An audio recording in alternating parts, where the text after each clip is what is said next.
मी doctor Mahesh Kumar Kamble, माननीय नामदार गोपीचंद पडळकर साहेबांचा समर्थक म्हणून आज आपल्या प्रेसशी संवाद साधतो आहे। विषय असा आहे की काल पलूस कडेगावचे आमदार विश्वजित कदम यांनी गोपीचंद पडळकरांच्या बाबतीत कुजक्या भावनेनं एक वक्तव्य केलं की गोपीचंद पडळकर हे डोनाल्ड ट्रम्प यांच्या लेवलचे नेते आहेत। मला या विश्वजित कदमांना सांगायचं आहे की गोपीचंद पडळकर हे ट्रम्पच्या लेवलचे आहेत का, त्यांची राजकीय लेवल काय आहे हे बोलण्याआधी विश्वजित कदमांनी स्वतःची सध्याची राजकीय लेवल काय आहे हे थोडं बघणं गरजेचं आहे। ह्याचं कारण असं की विश्वजित कदम सोन्याचा चमचा घेऊन तोंडात जन्माला आलेले आहेत, पण गोपीचंद पडळकर हे नेतृत्व संघर्षातून, चळवळीतून आणि कष्टातून उभं राहिलेलं आहे। आज महाराष्ट्रातील बहुजन समाजाचा लोकनेता म्हणून, सर्व बहुजन समाजाच्या गळ्यातलं ताईत म्हणून आज गोपीचंद पडळकर साहेबांना ओळखलं जातं आहे। हीच गोष्ट विश्वजित कदमसारखी काही लोक मान्य करायला तयार नाही आहेत।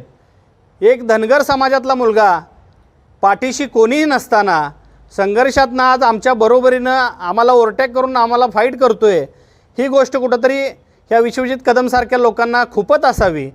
मला एवढंच सांगायचं आहे की विश्वजित कदमांचं स्वतःचं कर्तृत्व काय आहे।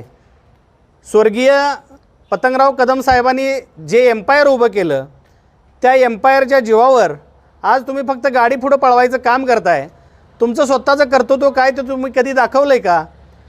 आज तुम्हाला जर एवढंच पडळकर साहेबांच्या विरोधात बोलायचं असेल तर माझं आव्हान आहे विश्वजित कदमांना की तुम्ही पलूस कडेगाव मतदारसंघ सोडून सांगलीच्या मतदारसंघामध्ये येऊन निवडणूक लढवा, म्हणजे तुम्हाला तुमची राजकीय लेवल काय ते समजेल।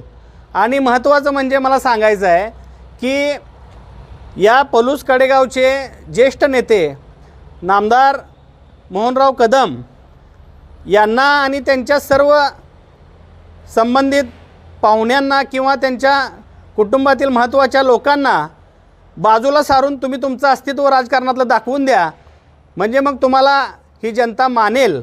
विनाकारण गोपीचंद पडळकर साहेबांसारखं एक संघर्षातून पुढं आलेलं नेतृत्व तुम्ही मान्य करायला तयार नाही। तुम्ही विनाकारण कुठल्या ना कुठल्या गोष्टीतून, कुजक्या भावनेतून टीका करण्याचा प्रयत्न करताय। पण मला सांगायचं आहे की गोपीचंद पडळकर हे डोनाल्ड ट्रम्पच्या लेवलचे महाराष्ट्राचे नेते आहेतच, हे तुम्हाला मान्यच करावं लागेल। दुसरा विषय असा की विश्वजित कदमांच्या मतदारसंघामध्ये भारतरत्न डॉक्टर बाबासाहेब आंबेडकरांच्या अस्थी या अंकलकोपमध्ये आहेत, तर या विश्वजित कदमांना बाबासाहेब आंबेडकरांच्यावर राग आहे किंवा बाबासाहेब आंबेडकरांना ते मानत नाहीत का, अशा पद्धतीचा प्रश्न आज माझ्यासारख्या आंबेडकरी चळवळीतल्या कार्यकर्त्याच्या मनात उभा राहिला आहे। कारण जिथं बाबासाहेबांच्या अस्थी आहेत, सांगली जिल्ह्यात 2 ठिकाणी आहेत, एक आर्गेमध्ये आहे आणि एक अंकलकोपमध्ये आहे। आर्गेमध्ये अभिवादन भूमीचं काम पूर्ण झालं, पण अंकलकोपमध्ये बाबासाहेबांच्या स्मारकाचं काम आजपर्यंत का होऊ शकलं नाही, ह्याला यांच्या डोक्यातला जातीवादी किडा आहे का, अशा पद्धतीची संशयास्पद भूमिका आज आम्हाला वाटू लागलेली आहे। त्याचबरोबर या सांगली जिल्हा परिषदेच्या झालेल्या निवडणुकीमध्ये महाविकास आघाडीच्या माध्यमातून 4 महार बौद्ध समाजाचे जिल्हा परिषद सदस्य निवडून आलेले आहेत, पण सांगायला दुर्दैव वाटते की या 4पैकी एकालाही समाज कल्याण सभापती या महाविकास आघाडीच्या नेत्यांनी केलेलं नाही, म्हणजे महार बौद्ध समाज कुठंतरी यांना खटकतो का, अशा पद्धतीचा प्रश्न निर्माण होतो आहे।